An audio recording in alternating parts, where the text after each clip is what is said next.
ஸ்டாலின்லாம் வந்து உட்கார்ந்தாருனா நாங்களே பிள்ளைகளும் மருந்து ஊத்தி கொண்டுறோம், நாங்களும் மருந்து குடிச்சு செத்துறோம். தயவு செஞ்சு நான் சொல்றேன், விஜய் அவர்கள் ஒரு வீடியோவாவது போடுங்க. கரூர் சம்பவம் மாதிரி சம்பவம் நடந்ததுக்கு அப்புறம் வீடியோ போடாதீங்க. இப்போ ஒரு வீடியோ போடுங்க. அரசியல்ல வெற்றி தோல்வி சகஜம், என்ன வேணா ரிசல்ட் வரலாம். இந்த தேர்தலில் விஜய்னாவே சிஎம் ஆயிட்டாருன்னு வச்சுக்கோ, உங்களோட கற்பனை உலகத்துக்கு வச்சுக்கோ. அடுத்த அவங்க சொல்றது கரெக்ட் தான். ஆனா ஒண்ணு மட்டும் தப்பா சொல்லியிருக்காங்க. ஏன் விஜய் மட்டும்தான் வீடியோ பண்ணுமா, வேற யாருமே கேண்டிடேட்டா நிக்கலையா? கேண்டிடேட்டா நின்ன எல்லாருமே, அரசியல்ல நின்ன எல்லாருமே வீடியோ போட சொல்லுங்க.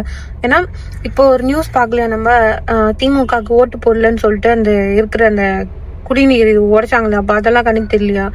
அதுவும் எவ்வளவு நடக்குது திமுக இதுலயும்.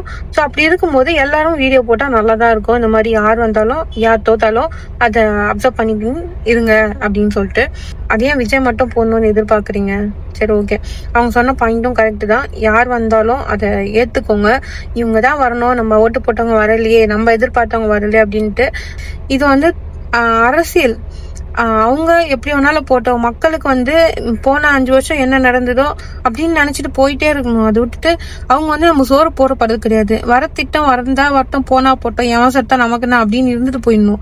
இப்ப ஏதோ ஒரு ஆட்சி மாறுச்சு அப்படின்னா ஓகே, அப்படி இல்லைனாலும் ஓகே தான் அப்படின்னு எடுத்துட்டு போயிடணும். அவங்க வந்து நமக்கு சோறு போட போறது கிடையாது, நமக்கு எதுவுமே பண்ண போறது கிடையாது. வர திட்டம் நமக்கு ஓகே வந்தது அப்படின்னா ஓகே, அப்படி இருக்கும் ஓகே தான், நம்ம உழைச்சி நம்ம சாப்பிடலாம், அவ்வளவுதான். அதை ஏத்துட்டு போங்க. இவங்க வந்துட்டாங்க, அவங்க வரல அப்படின்ற ஒரு காண்டில வந்து எதுவும் பண்றது, குழந்தைங்களை நம்ம சொன்ன மாதிரி ஏதோ பண்றது அப்படிலாம் தயவு செஞ்சு பண்ணாதீங்க. கொஞ்சமாவது புத்தியோட நடந்துக்கோங்க. யோசிச்சு பாருங்க, உங்க ஃபேமிலி இருக்காங்க, உங்க அம்மா அப்பா இருப்பாங்க, உங்க ஒய்ஃப் இருப்பாங்க, உங்க குழந்தைங்க இருப்பாங்க, அவங்களெல்லாம் கொஞ்சம் யோசிச்சு பாருங்க.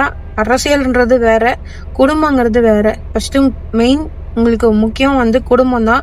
அரசியல்ன்றது வந்து அதுல எவ்வளோ நடக்கும், அது ஒரு சாக்கடை மாதிரி. அதுல கல் வீசினா அது நம்ம மேலதான் வந்து வரும். ஸோ அது மாறும் நினைச்சிட்டே நம்ம வந்து உட்காந்துட்டு இருந்தோம் அப்படின்னா நம்ம அப்படியே உட்காந்துட்டு தான் இருப்போம். அது மாறினா மாறட்டும், மாற கட்டி போட்டோம் அப்படின்னு விட்டு தள்ளிட்டு போங்க. ஸோ எதுவாக இருந்தாலும் ஏற்றுக்கோங்க. அதை விட்டுட்டு எதுவும் பண்ணிக்காதீங்க, எதுவும் இது பண்ணாதீங்க, அடுத்தவங்களையும் எதுவும் பண்ணணும்னு இது பண்ணாதீங்க, கோவப்படாதீங்க. எது வந்தாலும் யார் வந்தாலும் இங்கே மாற போகிறது கிடையாது.